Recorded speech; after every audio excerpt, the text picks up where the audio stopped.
Un convoi ultra sécurisé pour celui qui est devenu la bête noire des sécessionnistes anglophones. Paul Atanga-Nji, nouveau ministre camerounais de l'administration territoriale, anglophone lui-même, mais farouchement anti-séparatiste.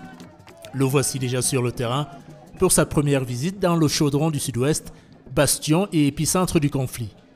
Le ministre se dit ouvert au dialogue, mais à une condition. C'est un message de paix, de réconciliation et de dialogue. Un dialogue avec ceux qui savent que le Cameroun est un et indivisible. Un dialogue avec ceux qui vont nous aider à construire le Cameroun. Dans la cour, des chants et des danses. Un comité d'accueil sur mesure pour le ministre, avec des sympathisants comme Toscane venus l'accueillir en brandissant une plante, considérée ici comme un symbole de paix, comme pour montrer que tous les anglophones ne sont pas sécessionnistes.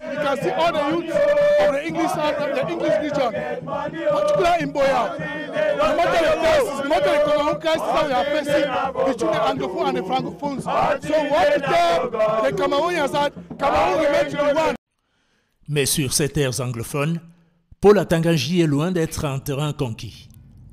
Direction Kumba pour une rencontre à haut risque avec les conducteurs de mototaxi. Des engins dont le ministre souhaite restreindre la circulation. Car des motos de ce type ont été utilisées dans les attaques qui ont déjà fait une trentaine de morts parmi les forces de défense et de sécurité. Une décision controversée pour son impact économique dans une région déjà frappée par les ravages de la crise anglophone. I get 2 children that were university. Then I get 4 for upper school for Kas Kumbade. Then I get the last one for primary school. So through this way, if it disturbs me, that means I don't be a dead person. Dans une salle surchauffée, réunion entre le ministre Atanga-Nji et les conducteurs de mototaxi.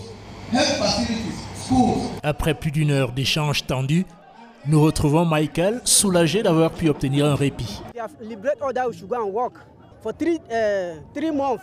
So we are very happy. Un répit pour les conducteurs de mototaxi, mais une tension persistante dans cette région du Sud-Ouest où des militants sécessionnistes ont perturbé par des attaques armées les élections sénatoriales du 25 mars dernier.